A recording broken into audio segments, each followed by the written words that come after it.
하나님 아버지 은혜를 감사합니다. 이 시간을 통하여 하나님께서 우리에게 허락하신 모든 것들을 누리기 원합니다. 성령님 우리를 인도하여 주시옵소서. 예수님 이름으로 기도드립니다. 아멘. 네, 하나님 말씀 시편 119편 105절입니다. 구약 성경 893쪽입니다.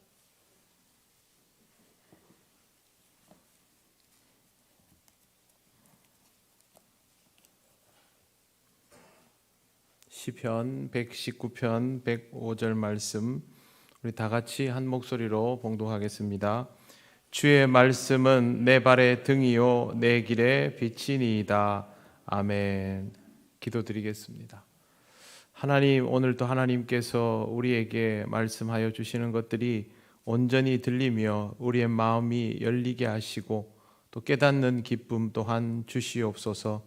감사드리며 예수님 이름으로 기도드립니다. 아멘. 네, 반갑습니다. 옆에 분들 인사 나누시겠습니다.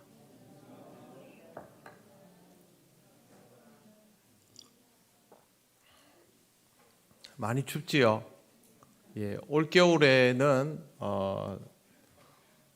2012년도와 똑같은 현상이 있어서 북극의 빙하가 녹는 양에 따라서 한파가 생길 수 있는데 올해가 그럴 가능성이 굉장히 높답니다. 그래서 항상 평소에 예상한 것보다는 조금 따뜻하게 입고 다니시고 어르신들은 모자 같은 걸 꼭 챙겨서 다니시길 바랍니다. 특히 새벽에 기도하러 나오실 때는 몸을 따뜻하게 해서 나오셔서 건강 해치지 않도록 그렇게 하시길 바랍니다. 자, 오늘은 세례 문답 사례를 바로 들어가겠습니다. 안에 내용을 하다 보면 다른 부분들도 볼 수 있으니까요. 16쪽 펼치시면 세례 문답 사례, 이거 교회 이제 처음에 나와가지고 세례 받게 되면 열심히 공부하고 그렇게 여러분 다 기억이 나실 겁니다. 예전에 이거 공부하셨죠? 그래, 공부하고 세례 문답 하러 간다 그러면 떨려가지고 혹시 뭘 질문할까, 내가 대답을 못하면 어떡하나, 주기도문을 외울 수 있을까 막 그러고 세례문답을 하러 가셨던 기억들이 다 있으실 겁니다. 세례문답 사례 구조는 네 가지입니다. 교회와 예배, 인간과 죄, 그 다음에 복음과 신앙, 가정과 사회에 관한 것입니다. 제일 먼저 나오는 것이 1번, 교회에 출석한 지 얼마나 되었습니까?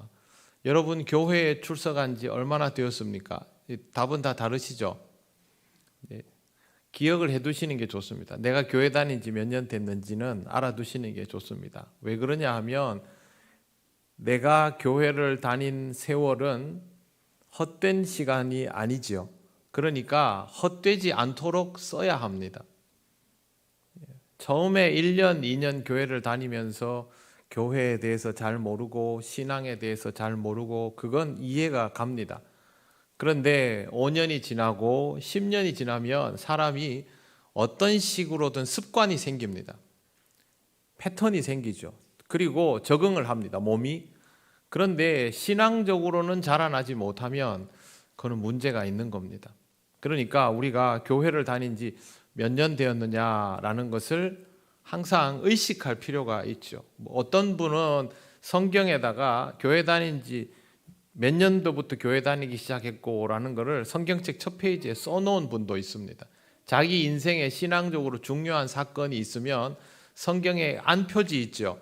안표지 공란에다가 그걸 써놓는 분을 제가 본 적이 있습니다. 그거 딱 펼쳐보면 예를 들어서 딱 보고 제가 오늘 통영에 내려온 지 만 10년 되는 날입니다. 그러면 2010년 11월 4일 통영교회로 오다 이렇게 써놓으면 되는 거죠. 그러면 내 인생에서 아주 중요한 역사가 그때 시작이 되는 거 아니겠습니까? 여러분이 통영교회에 출석한 날이 언제인지 정도는 기억하고 계시는 게 좋습니다. 날짜 기억하십니까? 통영교회 처음 출석하신 날. 고개 다 끄덕끄덕 하시는데 시간을 그만큼 소중하게 보내셨다라는 겁니다. 그렇기 때문에 교회 다닌 지 얼마나 됐는지를 기억해 두시는 것이 좋습니다. 기억이 안 되면 기록을 남기면 됩니다. 네, 다 외우려고 할 필요 없습니다. 기억이 안 되면 기록을 남기면 됩니다. 그러면 그건 나에게 또 다른 기억이 될 수 있습니다. 2번, 지금까지 교회 예배에 잘 참석하였습니까? 이 시간 여기 나와 계신 분들에게는 제가 적어도 이 질문을 드릴 필요는 없을 것 같습니다. 그런데 여러분에게는 당연한 교회에 나오는 일이 아직도 교회 다니는 사람들 중에 생각보다 많은 분들에게 당연한 일이 아닙니다. 어떻게 생각하십니까? 내가 예수를 믿고 신앙생활을 하고 있는데 교회 나오는 일이 당연하지 않아요. 뭔가 좀 안 맞지 않습니까? 그렇죠. 내가 신앙생활을 하고 예수를 믿는 사람이라면 교회에 나오는 일이 당연한 일이 되어야 이게 나의 생활이 되는 것인데 이게 안 되는 분들이 생각보다 참 많습니다. 그래서 여러분은 뭐 그렇지 않지만 혹시 주변에 여러분 신앙생활 함께하는 분들 중에 이런 분들이 있으면 내 가족의 일처럼 생각하고 꼭 기도해 주십시오. 그 기도는 하나님께서 응답하여 주시는 기도입니다. 내가 나 위해서 하는 기도도 아니고요, 내 가족만 위해서 하는 기도도 아니고, 나하고 피 한 방울 안 섞인 사람이지만 내가 정말 마음을 다해서 아끼는 마음으로 기도하지 않습니다. 하나님, 이분이 하나님 앞에 나와서 예배하는 일이 당연한 일이 될 수 있도록, 기쁜 일이 될 수 있도록 그렇게 하나님 역사해 주십시오. 하나님이 어떤 식으로 역사하실지 그건 하나님 마음이니까 우리는 모릅니다. 그러나 이런 기도를 하나님은 좋아하십니다. 그래서 당연히 그렇게 기도하시기 바랍니다. 여러분처럼 우리 교회 다른 분들도 교회에 나와서 예배 드리고 말씀 듣고 찬양하고 이런 것들이 기뻐야죠. 우리만 누리는 혜택이 아니라 함께 누리는 것이 되어야 합니다. 3번, 교회란 무엇입니까? 자, 이걸 한번 같이 제가 읽을 테니까 없는 분들은 제 소리를 들으시면 됩니다. 시작. 이 세상에서 하나님의 부르심을 받아 예수 그리스도를 구주로 믿게 된 사람들의 모인 공동체이며 그리스도께서 머리가 되시고 성도들은 그의 지체가 됩니다. 그러므로 우리들은 그리스도의 몸된 교회의 지체입니다. 자, 여기서 중요한 포인트가 있습니다. 부르심이라는 곳에 줄을 그으십시오. 부르심을 받아, 하나님의 부르심입니다. 당연히 부르심을 받아 예수 그리스도를 구주로 믿게 된 사람들의 모인 공동체. 교회는 내 마음대로 온 곳이 아닙니다. 잊지 마십시오. 교회는 부르심을 받은 자들의 모임입니다. 이게 제일 출발점인데 이거를 생각을 못할 때가 굉장히 많죠. 그래서 내가 가고 싶으면 가고, 가기 싫으면 안 가고, 마음에 들면 다니고, 수틀리면 그만두고, 이러면 안 되는 곳이라는 거죠. 하나님이 한번 부르셨다라는 말은 하나님의 선택에 오류가 있다는 뜻입니까? 없다는 뜻입니까? 없다는 뜻이죠. 그러면 중간중간에 내 마음에 안 드는 일들이 생길지라도, 내가 의도한 것과 다른 상황이 발생할지라도 하나님이 나를 선택했다는 것에 대해서 하나님이 잘못하셨네라는 태도를 가져서는 안 됩니다. 우리는 다 부르심을 받은 사람들입니다. 제가 여기에 있는 것이 제가 원해서가 아닙니다.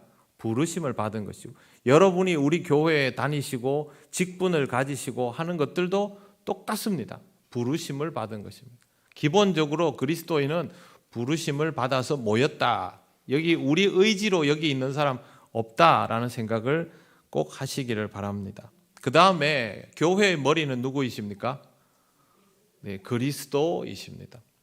그렇기 때문에 교회의 방향은 누가 결정합니까? 주님이 결정하시는 겁니다. 몸이 마음대로 하면 문제가 발생할 수 있습니다. 그래서 우리는 스스로 계속 반복적으로 고백하면서 각성해야 됩니다. 주님의 몸이다. 우리가 주님의 몸이다. 우리가 모여서 주님의 몸을 이룬다는 사실. 흩어지면 쓸모가 없습니다. 교인들이 하나가 되지 못하면요, 그 교회는 쓸모가 없습니다. 덩어리가 아무리 커도 상관없습니다. 여러분, 교회가 세워지고 성장하고 부흥하고 하는데 시간이 오래 걸리죠. 굉장히 오래 걸립니다. 중간에 뭐 여러 가지 고비를 넘기면서 그렇게 성장을. 그런데 교회가 무너질 때 시간이 오래 걸립니까? 그렇지 않습니다. 한순간에 무너집니다. 몸이라는 것을 잊으면 그때 교회가 무너지게 됩니다. 그래서 항상 이렇게 생각하십시오. 나 혼자는 몸이 안 된다. 모여야 몸이 된다. 우리는 모여야 재구실을 한다. 정치도 마찬가지죠. 오늘 지금 미국 뭐 대선, 저는 뉴스를 잠깐 이렇게 트니까 뉴스가 나오길래 봤는데, 야, 우리가 남의 나라 대통령 선거에 이렇게 관심을 가져야 되나, 그런 좀 서글픈 생각이 들었습니다. 나라가 작다 보니까 어쩔 수 없죠. 세계가 다 관심을 가지는데, 저는 아무리 봐도 누가 되는 게 좋은지를 잘 모르겠던데 다들 똑똑해가지고 뭐 다 나름대로 판단을 하더라고요. 근데 여러분, 미국은 오랫동안 민주당과 공화당이 양당 체제로 있었습니다. 이 둘 중에 하나가 없어지면 나라가 잘 돌아갈 것 같지만 절대 그렇지 않습니다. 이 둘이 하나가 되어서 미국을 만드는 겁니다.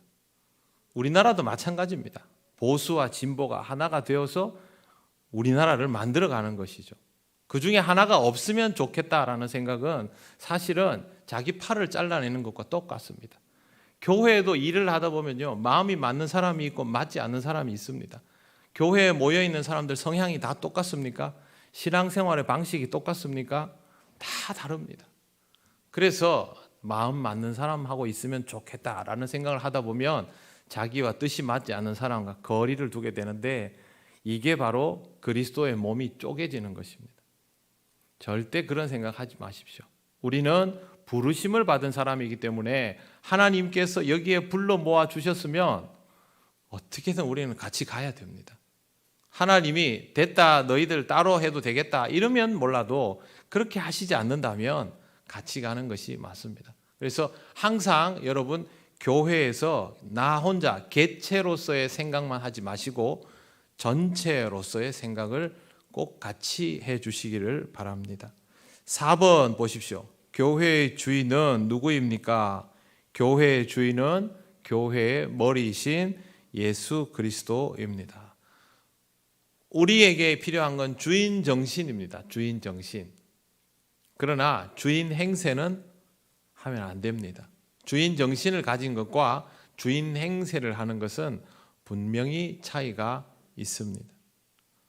5번, 교회에는 교회를 섬기는 직분들이 많이 있습니다. 어떤 직분들이 있습니까?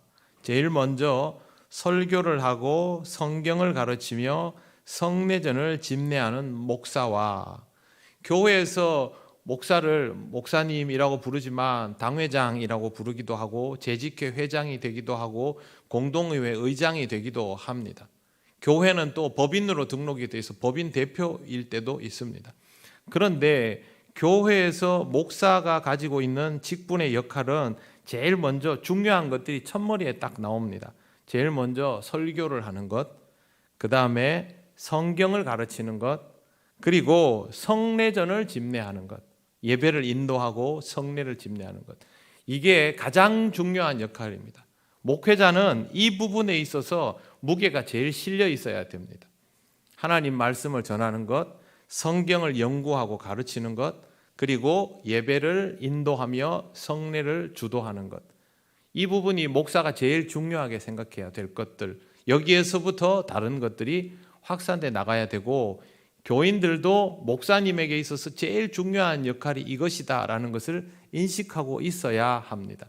그래야 교회 안에서 자기에게 맡은 바의 역할들을 충실히 하면서 이제 뭐랄까요? 자기 위치들이 정확하게 자리가 잡히는 교회가 되지요.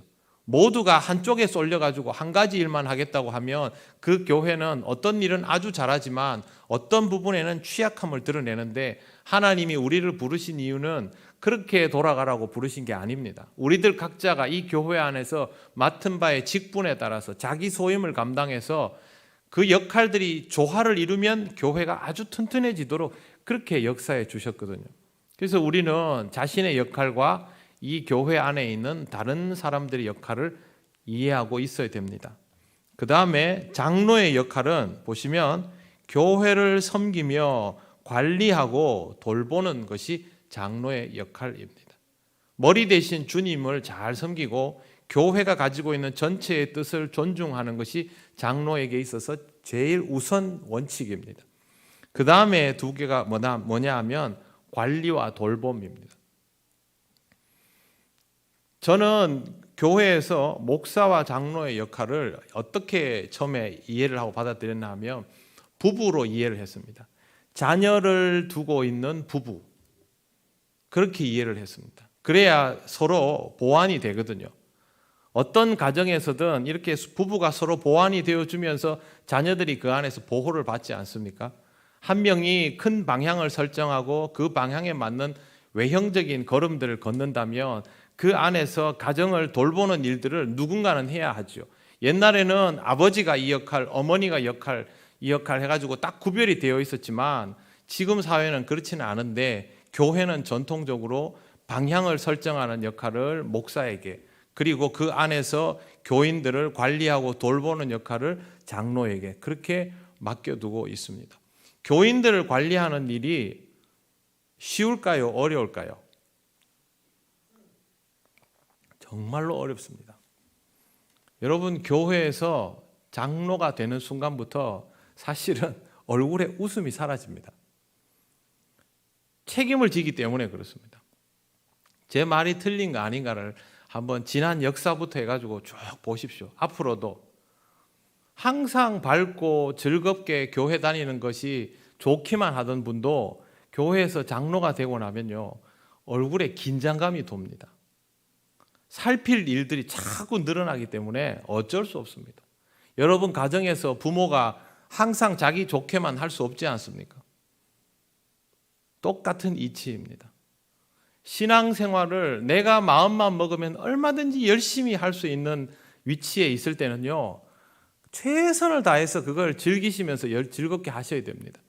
직분이 중하여지면 그게 안 됩니다. 책임지면서 신앙생활을 해야 되기 때문에 부담이 생기는 거죠. 그래서 주일날 아침에 교회 갈 때, 여러분 주일날 교회 갈 때 와, 오늘 주일이네, 예배 드리러 가고 찬송도 부르고 말씀도 듣고 엄청 좋잖아요. 그러나 교회에서 벌써 중직자가 되면요, 주일날 아침에 이 좋은 거를 긴장을 하고 집을 나섭니다. 당연히 좋죠. 좋은데 긴장감을 떨칠 수가 없어요.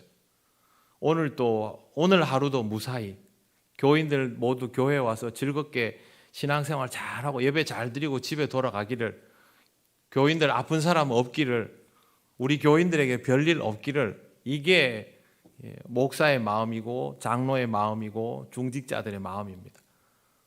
그래서 당사자는 당연히 이런 것들을 알고 있어야 되고요, 교인들은 이런 마음으로 사역하시는 분들을 좀 이해할 수 있을 필요가 있습니다. 그래야 교회가 조화로워지니까요. 그 다음에 권사와 집사는 이렇게 되어 있습니다. 교회의 여러 가지 일을 섬기며 봉사하는 겁니다. 권사와 집사의 포인트는 섬김과 봉사입니다. 디콘, 영어로 집사가 디콘입니다. 디콘이 디아코니아에서 나왔습니다. 봉사하는 것.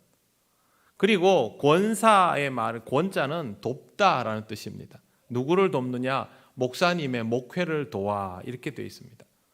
그러니까 일하는 자리죠. 교회의 직분은요, 관리하고 설교하고 섬기고 일하는 자리입니다. 교회 직분을 무슨 계급의 자리나 벼슬 자리처럼 이해하면 그 사람은 신앙생활을 절대 잘할 수가 없습니다. 그건 하나님 앞에서 굉장히 안 좋습니다. 기본적으로 이 자리는 일하는 자리다라는 생각을 꼭 하셔야 되고, 교회에서 내가 하고 싶은 대로 예배만 드리면 딱 좋겠는데 일을 하기 시작하면 그때부터 부담이 생깁니다. 그러면 왜 직분을 맡겼느냐? 일을 하면서도 이것을 기뻐하고 즐거워할 만큼의 신앙을 가진 사람에게 그 직분이 맡겨지는 겁니다.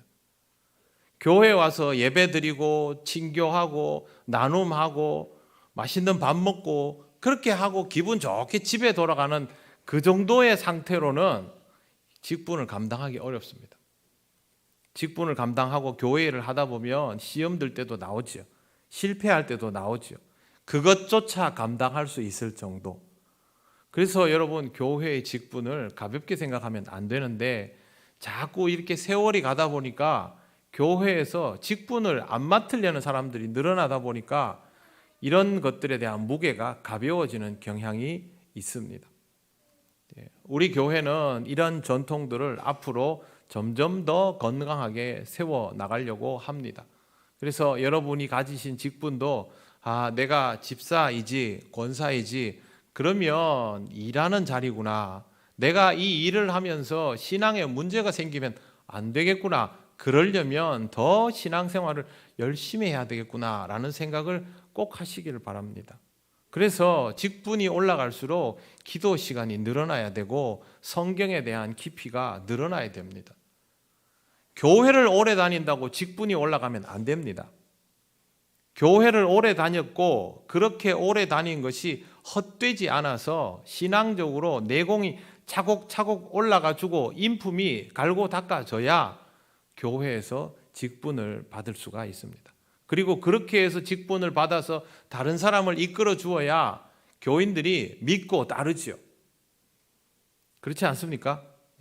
이건 공식입니다. 공식. 제가 말씀드리는 것이 아니고 직분은 이런 구조로 다 세워놓은 겁니다. 그러니까 우리도 여기에 맞게 해야 되는 것이죠.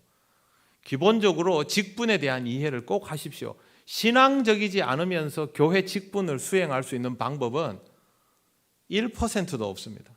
무조건 신앙적이어야 하고 그 신앙은 단순히 나 혼자 교회 다니는 수준의 것이 아니라 다른 사람과 함께 교회 다니면서 그 사람들을 배려할 수 있는 수준으로 올라가 줘야 직분도 올라갈 가치가 있다라는 것을 꼭 기억하시기를 바랍니다. 그 다음에 예배에서 음악을 담당하는 찬양대원이 있습니다. 찬양대원은 구약시대에 보면 레위지파에게 한정되어 있던 일이죠. 왜 그러냐 하면 하나님을 찬양하는 일은 아무나 할 수 있는 일이 아니었기 때문에 그렇습니다. 그럼 레위지파가 타고나기를 다 노래를 잘하는 사람들일까? 어디 그럴 일이 있겠습니까? 그렇지 않습니다. 그게 문제가 아니고요. 이렇게 레위지파로서 구별되어 있는 사람들이라면 하나님을 찬양하기 위해서 평소의 삶 자체가 다른 사람들보다 더 세속적이지 않거든요. 그래서 레위지파를 구별지어 놓은 겁니다.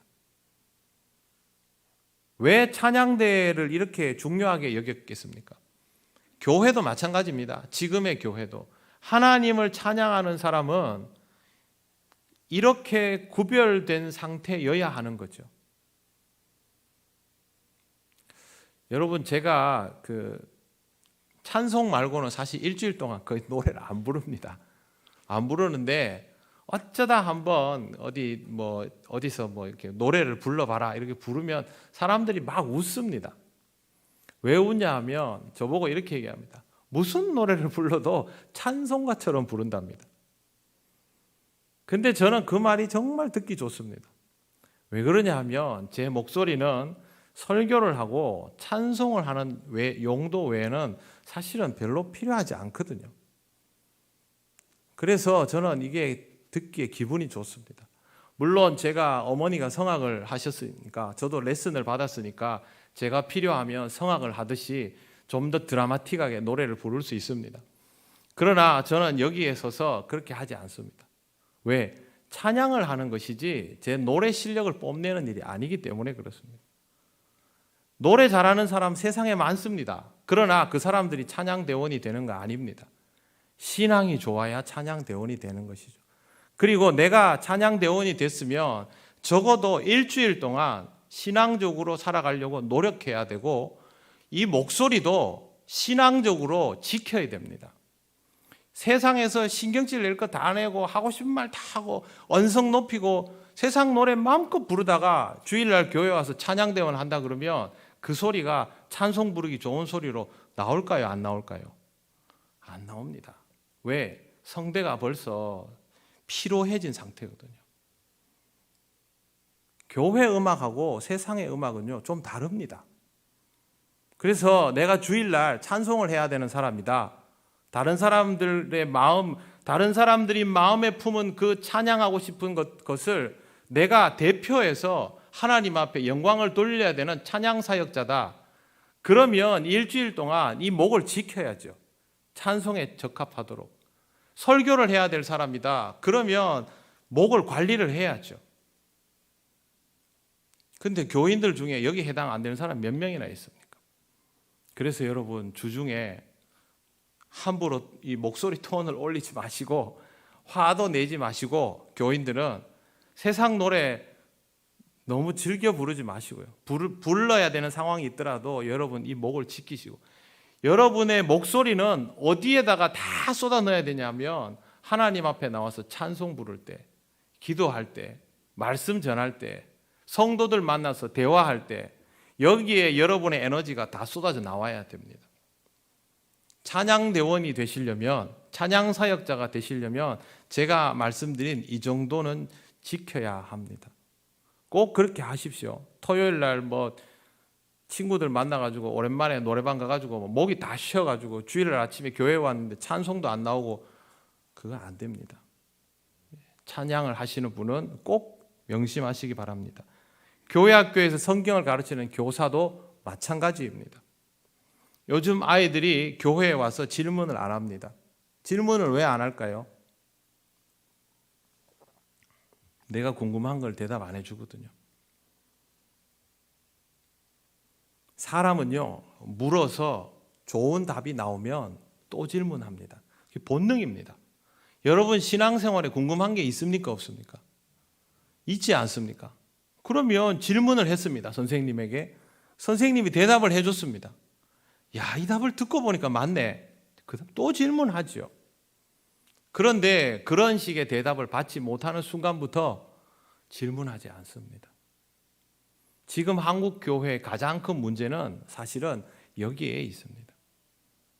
교회 학교가 모으는 것에만 신경을 썼지 아이들과 선생님의 관계가 그렇게 멘토링을 할 수 있는 그런 관계가 잘 안 되는 거예요. 물론 그중에 헌신적인 교사들이 있어서 어떤 상황에서도 어떤 시대에도 아이들과 호흡하면서 그 아이들을 품에 거두어서 키우는 선생님들이 있습니다. 그 선생님들 덕분에 교회의 미래는 아직도 희망이 있는 것이죠. 그런데 이왕이면 한국 교회 교사들이 그렇게 할 수 있어야죠. 저도 교회에서 좋은 선생님들을 만나면서 자랐던 시절이 있습니다. 그게 저에게는 엄청난 자양분이 됐고, 여러분들도 교회 학교에서 성장해 보신 분들은 교회 학교의 좋은 선생님들이 평생에 얼마나 소중한 스승인지 잘 아실 겁니다. 그래서 교회 학교 교사는 너무도 중요합니다.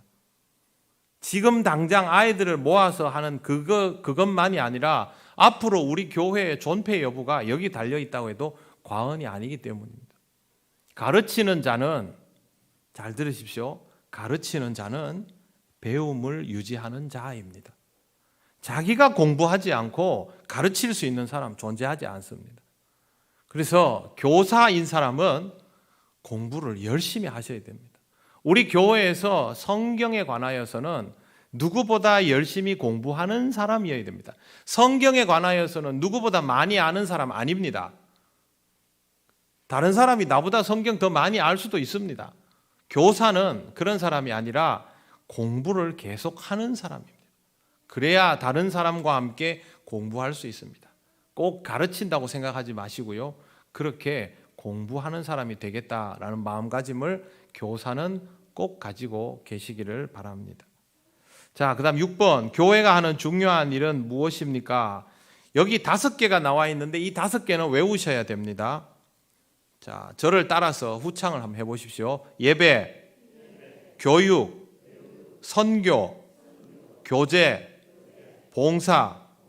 네, 5가지입니다. 근데 교제는 원래 옛날에는 이거 뺐습니다. 왜 뺐냐면 교제는 일이면 안 되거든요. 이게 자연스럽게 나와야 되는 겁니다. 그래서 예배, 선교, 교육, 봉사가 한국 교회에서 제일 중요하게 항상 얘기해왔던 4가지입니다. 그리고 이걸 하기 위해서 교제가 당연히 필요한 것이고, 그러면 자연스럽게 나오죠. 예배를 드려야 되고, 교육을 해야 되고, 전도와 선교를 해야 되고, 봉사를 해야 되고, 그리고 교회 안에서 교제를 나누어야 돼요. 교회가 이 5가지를 못하면 안 된다라는 생각을 우리 머릿속에 가지고 있어야 합니다. 그래야 모여서 예배도 드리죠. 항상 공부를 하죠. 교육, 그러니까 아이들만 자꾸 생각을 하는데 그게 아닙니다. 교육은요, 아이들에게도 필요하지만 저와 여러분에게도 필요합니다. 저도 공부해야 되고 여러분들도 공부하셔야 되고, 당연히 그렇지 않습니까? 우리가 뭘 계속해서 배우면서 하나님 나라 갈 때까지 최선을 다해야 되는 거니까. 복음 전하는 것도 마찬가지입니다. 전도해야죠. 자, 지금 코로나19 때문에 전도가 어렵습니다. 그죠? 그러면 포기합니까? 이제 전도 안 해도 됩니까? 하나님, 상황이 여의치 않아서 복음을 전할 수가 없습니다. 그렇게 할 수 있습니까, 우리가? 못합니다. 우리보다 더 어려운 시대에 복음이 전해졌는데요. 그래서 우리는 지금 이 시대에 이러면 어떻게 해야 복음을 전할 수 있을까를 깊이 고민해야 되는 거죠. 우리가 신앙생활 하는 것도 힘들다고 하죠. 지금 뭐 힘들지요. 그런데 사실 더 힘든 것은 전도를 못하고 있는 거 아닙니까? 그러면 계속 전도 못한다 그러고 이러고 손 놓고 있을 건가? 아니면 이 시대에 우리 그리스도인들이 전도를 하기 위해서 어떤 태도가 필요한가? 이거 우리가 지금 고민하고 연구를 해야 되는 거죠.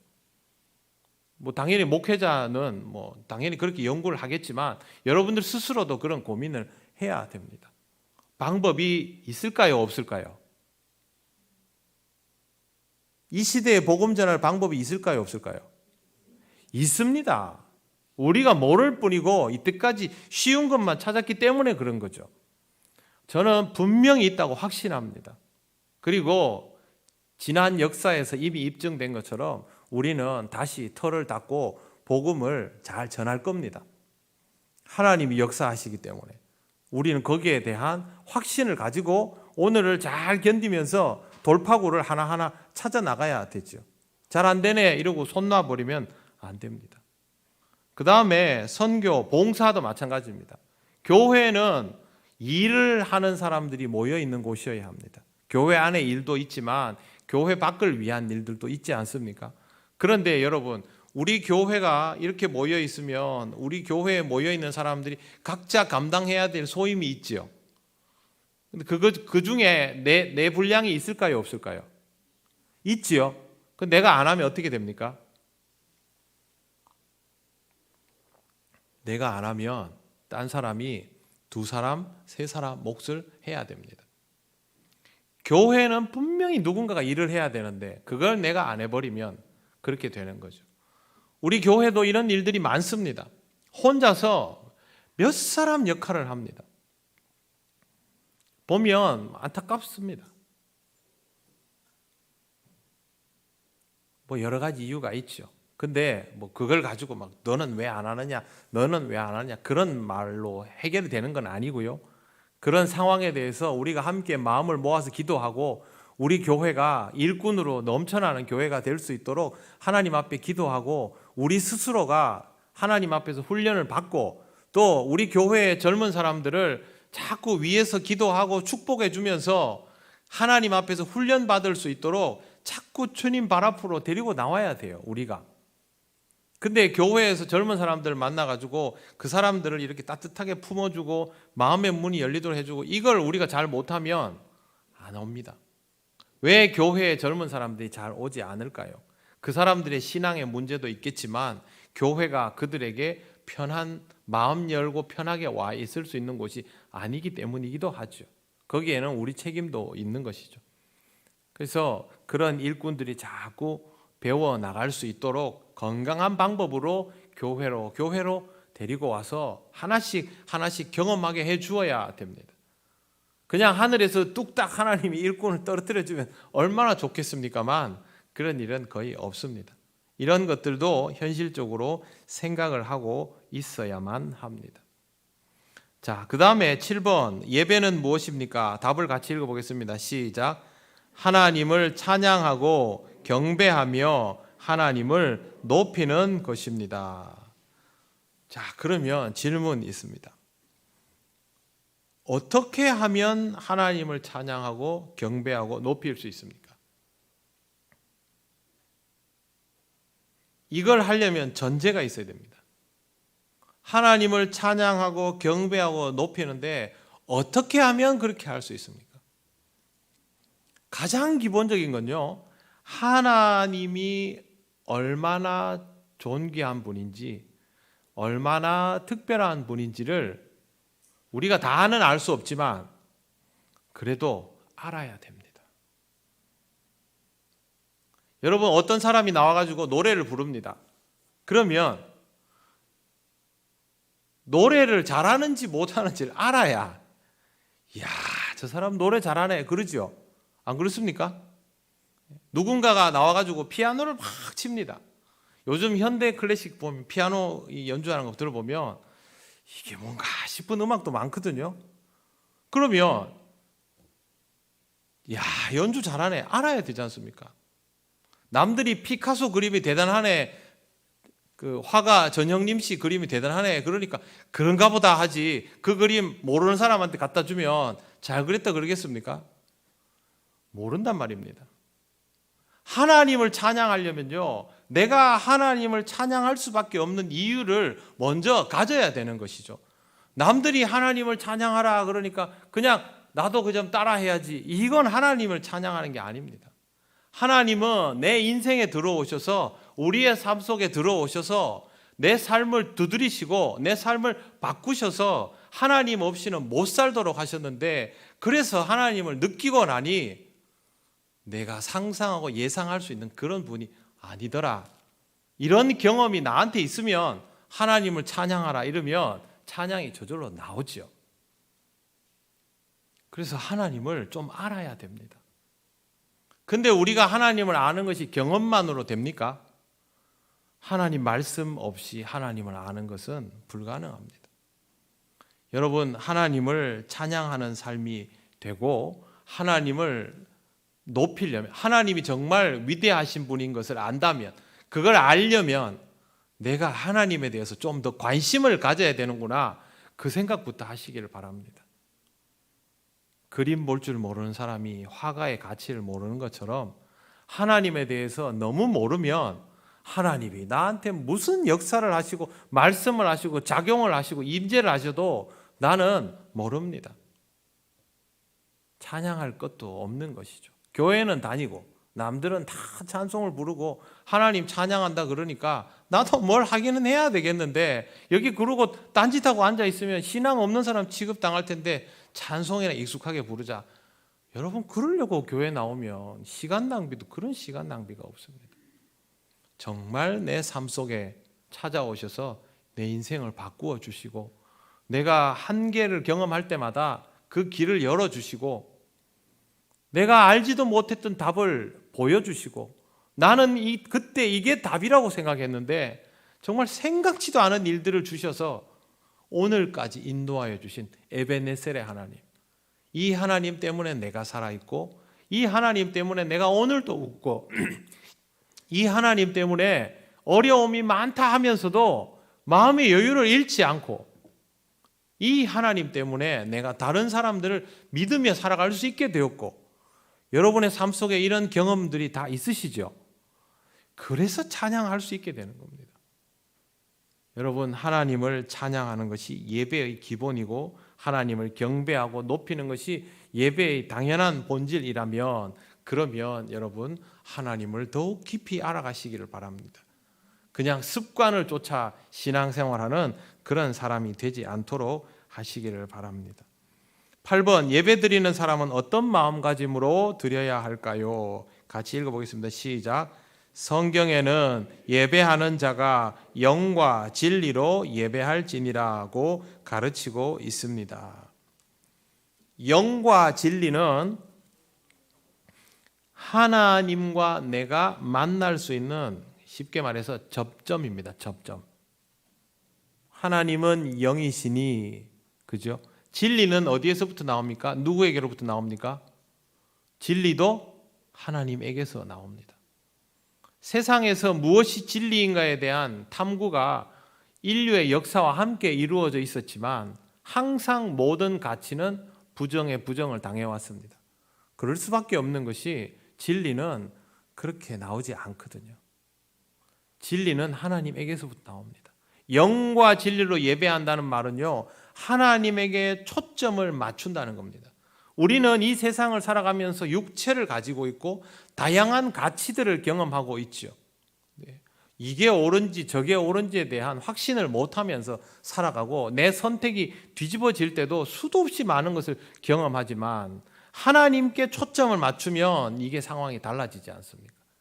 그래서 세상을 살아가지만 하나님을 바라고 육체의 영향을 제한을 받지만 이 육체를 따라 판단하지 않고 하나님에게 초점을 끊임없이 맞추겠다라는 자세가 영과 진리를 가지고 예배를 드리는 겁니다. 당연히 우리는 세속적인 사람들이죠. 예배를 드리러 이 예배당 문을 열고 들어올 때까지 세상의 고민들이 끊이지 않습니다. 여기에 앉아서도 조금만 집중을 흐트리면 온갖 생각들이 다 솟아오르는 게 우리입니다.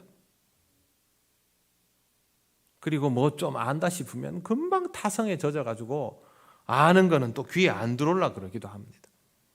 그럼 어떻게 해야 될까요? 의도적으로 집중하셔야 됩니다. 의도적으로 집중하셔야 됩니다. 예배 시간에는 의도적으로 집중하셔야 됩니다. 듣는다고 해서 가만히 앉아있는 사람이 아니라 들으면 끊임없이 생각하는 사람이 되어야 됩니다. 하나님의 말씀을 들을 때는요, 온몸으로 들어야 돼요. 하나님의 말씀을 전하는 사람도 마찬가지고 듣는 사람도 마찬가지고 머리로 듣고 판단하고 이런 게 아니고 온몸으로 들어야 돼요. 내가 살아온 삶으로 말씀을 들어야 돼요. 그러다 보면 이 말씀이 받아들여질 때도 있지만 부대낄 때도 있지 않습니까?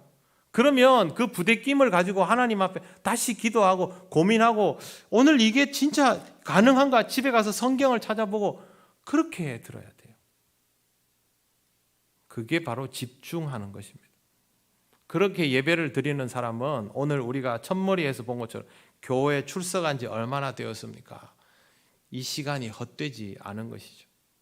여러분 신앙생활을 제대로 하신 지 얼마나 되셨는지 저는 잘 모릅니다. 그런데 그 시간들이 실질적으로 제대로인 만큼 여러분의 신앙은 성장해 있을 겁니다. 앞으로도 의미 있는 신앙생활, 하나님 앞에 가치를 더 추구할 수 있는 그런 신앙생활이 될 수 있도록 이런 자리마다 집중을 하시고 하나님께서 여러분에게 주시는 것들을 하나도 놓치지 않고 다 여러분의 것으로 그렇게 소유하시기를 바랍니다. 하나님은 은혜 주시기를 원하는 분입니다. 그 은혜로 평강 얻게 하시는 분입니다. 내가 받아서 누릴 수만 있다면 하나님이 나한테 주시는 것은 정말 하나도 버릴 것이 없고 귀하기 짝이 없는 일입니다. 여러분은 오늘 듣고 깨닫고 생각해내고 하나님이 감동 주셔서 여러분의 마음속에 떠오른 그러한 것들이 다른 사람은 없는 것이죠. 하나님은 또 오늘 우리에게 말씀을 통하여 선물을 주신 것입니다. 항상 하나님 앞에서 깨어있는 마음으로 이러한 것들을 자꾸 받아 먹으면서 영적으로 더욱 성장하고 성숙해져 가시는 저와 여러분 되면 좋겠습니다. 기도드리겠습니다. 네, 하나님 앞에 오늘 감사하며 이렇게 기도하면 좋겠습니다. 하나님 아버지, 지금까지 인도하여 주신 것을 감사합니다. 그동안의 시간에 부족한 부분도 많았지만 하나님 앞에서 앞으로의 시간을 더욱더 성실하게 진지하게 하나님과 동행하면서 살아갈 수 있도록 인도하여 주셔서 교회에 나오는 시간이 신앙생활하는 시간이 헛되지 않도록 열매를 잘 맺어가는 시간이 되게 하여 주시옵소서. 이 시간 기도드리겠습니다. 하나님 아버지 은혜를 감사합니다. 부족한 종에게 귀한 시간 주셔서 이렇게 사랑하는 우리 성도들과 함께 귀한 말씀을 묵상할 수 있도록 해주신 것을 감사합니다. 너무도 부족함이 많지만 이렇게 하나씩 배우고 익혀가며 놓쳤던 것들을 다시 한번 회복하기를 원하오니 성령님 우리를 인도하여 주셔서 우리에게 영적인 성장과 성숙함이 있도록 하나님 역사하여 주시옵소서. 우리가 함께 자라나기를 원합니다. 주님의 몸이 함께 자라나서 하나님을 기쁘시게 하는 영광을 돌리는 그런 삶이 되기를 원합니다. 하나님 우리를 인도하여 주시옵소서. 우리 모든 성도들의 마음에 성장하는 기쁨과 여유가 가득하게 하시고 다른 사람들을 품어 주님의 몸을 더욱 견고히 이루어가는 귀한 은혜가 하나님 있게 하여 주시옵소서. 우리 통영교회가 하나님 앞에서 그렇게 아름답게 자라나며 하나님께 영광을 돌리는 아름다운 예배 공동체가 되기를 원합니다. 성령님 우리를 인도하여 주셔서 성숙한 신앙으로 하나님께 영광을 돌리게 하옵소서. 하나님 감사합니다. 아무것도 모르는 우리들을 이곳에 불러주셔서 오늘까지 인도하여 주신 은혜를 감사합니다. 지난 시간들을 모두 알차게 보낸 것은 아니었지만 하나님께서 인내하며 우리를 품어주셨기에 오늘의 이름을 감사드립니다. 앞으로의 시간을 하나님 앞에서 더욱더 귀히 사용할 수 있는 우리들 되게 하여 주시옵소서.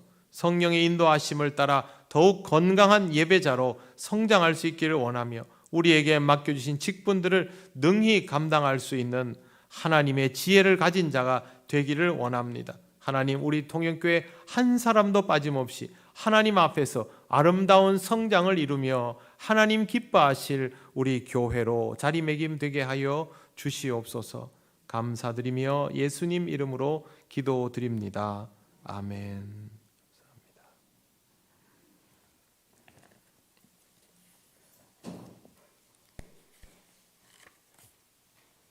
네, 교회 소식 전하겠습니다. 수능생들이 몇 명이 조금 더 있었습니다. 주보에서 2사람이 더 있었습니다.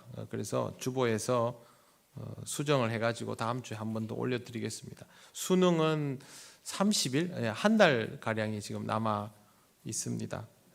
공부하는 학생들 끝까지 최선 다할 수 있도록 기도해 주시기 바랍니다. 사역 신청서가 필경대에 준비되어 있습니다. 여러분이 교회에서 작은 것 하나라도 기쁘게 봉사하시길 바라고, 연로하신 분들이 건강을 해쳐가면서 하실 일은 아니고요. 연로하신 분들은 기도 많이 해주시고 오늘처럼 이렇게 항상 예배의 자리, 말씀 공부하는 자리를 함께 지켜주시는 것만으로도 너무도 큰 힘이 됩니다. 그리고 젊은 성도들을 위해서도 많이 기도해 주시고 사랑해 주시기를 바랍니다. 네, 요람 제작 안내 11월 10일에 마감을 합니다. 교체해야 될 사진이나 또 연락처, 주소 같은 것들 꼭 정확하게 알려주시길 바랍니다. 이번 주 토요일 오전 11시 20분에 신나정 청년 신진식 집사님, 이영희 집사님 장녀입니다. 대구 웨딩 칼라디움 시크릿 가든홀에서 결혼이 있습니다. 여기 출발은 명정동 주민센터 앞에서 오전 8시입니다. 네, 11월에 함께 나눌 기도 제목들 봐주시고요. 네, 좋은 습관 가지 캠페인도 봐주시고, 방역 수칙 단계가 바뀌었지만 여러분 그동안 해오시던 것처럼 그렇게 해주시면 됩니다. 교회에서도 지금처럼 마스크를 쓰도록 게시물을 부착을 해두고 갔습니다. 저처럼 이렇게 의사 전달을 하거나 방송을 하거나 이런 상황에서는 마스크를 잠시 벗을 수 있고요. 그 외의 상황에서는 마스크를 쓰도록 되어 있으니까 지금처럼 그렇게 잘 지켜주시면 되겠습니다. 다른 광고는 주보를 참조해 주시기 바랍니다. 주님께서 가르치신 기도를 올려드립니다. 하늘에 계신 우리 아버지, 아버지의 이름을 거룩하게 하시며 아버지의 나라가 오게 하시며 아버지의 뜻이 하늘에서와 같이 땅에서도 이루어지게 하소서. 오늘 우리에게 일용할 양식을 주시고 우리가 우리에게 잘못한 사람을 용서하여 준 것 같이 우리 죄를 용서하여 주시고 우리를 시험에 빠지지 않게 하시고 악에서 구하소서. 나라와 권능과 영광이 영원히 아버지의 것입니다. 아멘.